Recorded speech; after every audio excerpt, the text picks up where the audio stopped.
Just imagine this. The Tampa Bay Rays, one of the strongest teams in the American League East. And on the other side, the Toronto Blue Jays. The Rays were playing at home and had been one of the top teams in the division. But on this night, the Blue Jays unleashed such an offensive attack that the entire game changed. 17 hits, 10 runs, 3 home runs, and finally a dominant 10-5 victory. And the most interesting part? This was not just a win. The Blue Jays offense kept putting pressure on the Rays pitching from beginning to end. So today, we're going to break down this incredible game. Which shot was the most dangerous? At what moment did the game completely shift toward Toronto? And how did one team silence the Rays at home with an incredible offensive performance? Let's get into the game.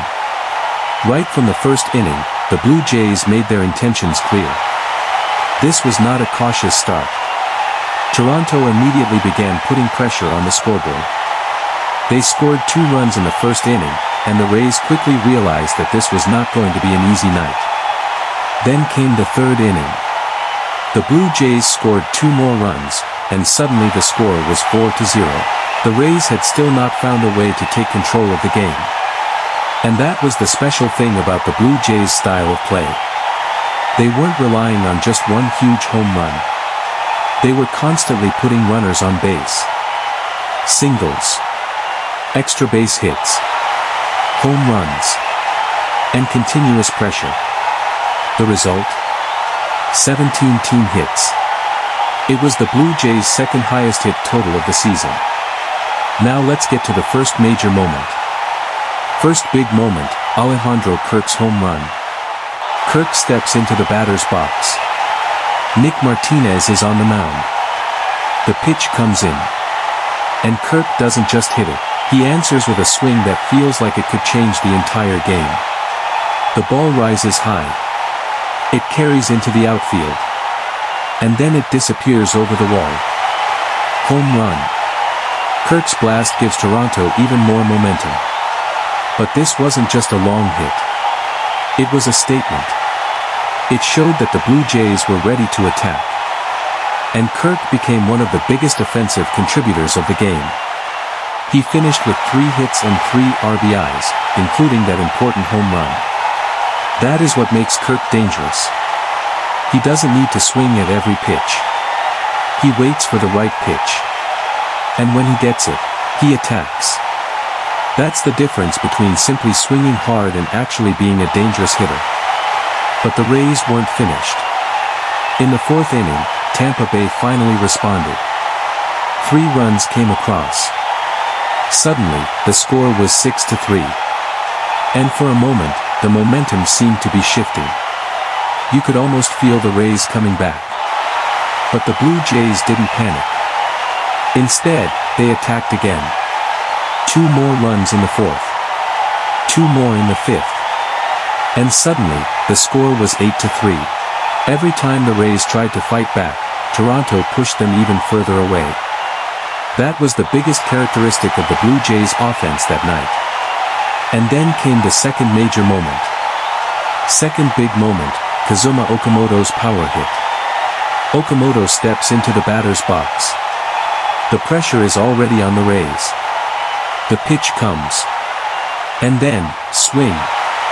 The ball explodes off the bat. It races toward the outfield. The crowd watches. And the ball keeps carrying. Another huge hit for Toronto. Okamoto's power adds even more pressure to the Rays, but his hitting style isn't simply about swinging as hard as possible. It's about timing. It's about recognizing the pitch. And when he gets the right one, he transfers maximum power into the baseball. That is what makes him dangerous. For opposing pitchers, one mistake can be enough. One pitch left in the wrong location, and the ball can end up in the stands. That night, the Blue Jays weren't relying on one superstar. George Springer recorded 3 hits. Ernie Clement also recorded 3 hits. Kirk recorded 3 hits.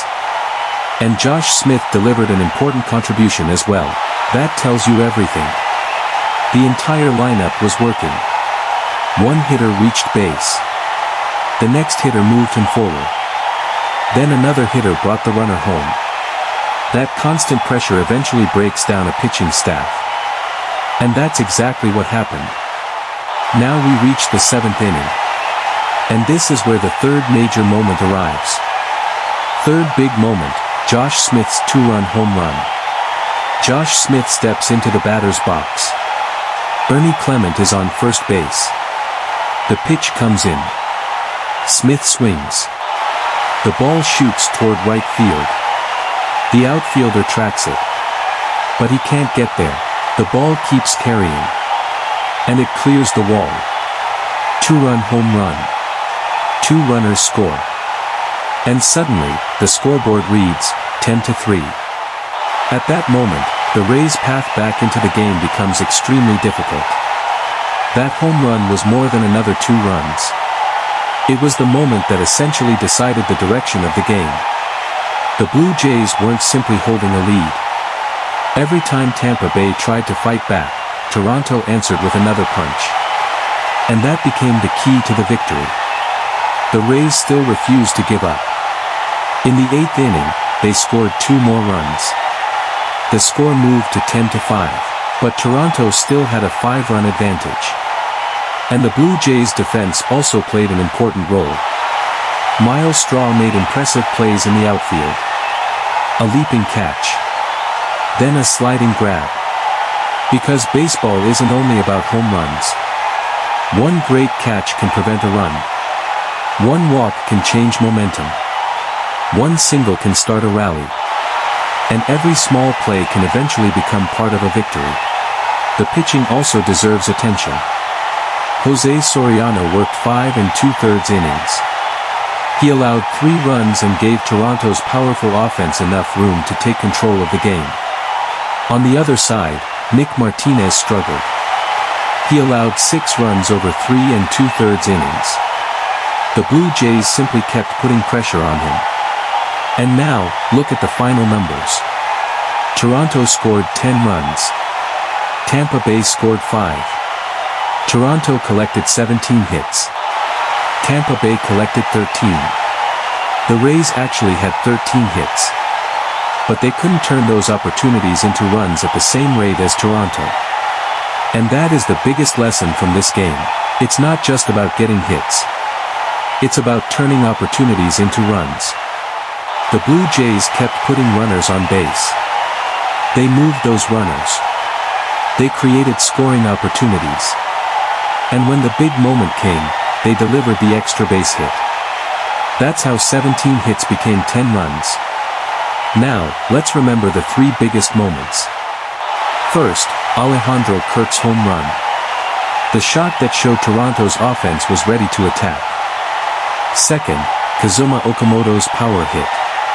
Another big swing that kept the pressure on Tampa Bay. And third, Josh Smith's 2-run home run. The 7th inning blast that pushed the score to 10-3 and gave Toronto complete control. The Rays kept fighting until the end. But the Blue Jays' offense simply wouldn't stop. And when the final out was recorded, the scoreboard read, Toronto Blue Jays, 10. Tampa Bay Rays, 5. A huge road victory. But this game also teaches us something important.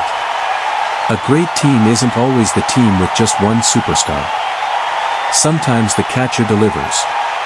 Sometimes the infielder gets the big hit. Sometimes the outfielder saves a run. Sometimes the pitcher simply keeps his team in the game. But when all of those pieces come together on the same night, you get a performance like this. 10 runs.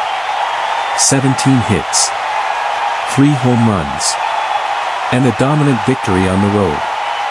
The Blue Jays showed exactly what a complete team performance looks like. Now I want to hear from you. Which of these 3 moments was the most impressive? Alejandro Kirk's home run? Kazuma Okamoto's big hit? Or Josh Smith's 2-run home run? Tell me your choice in the comments.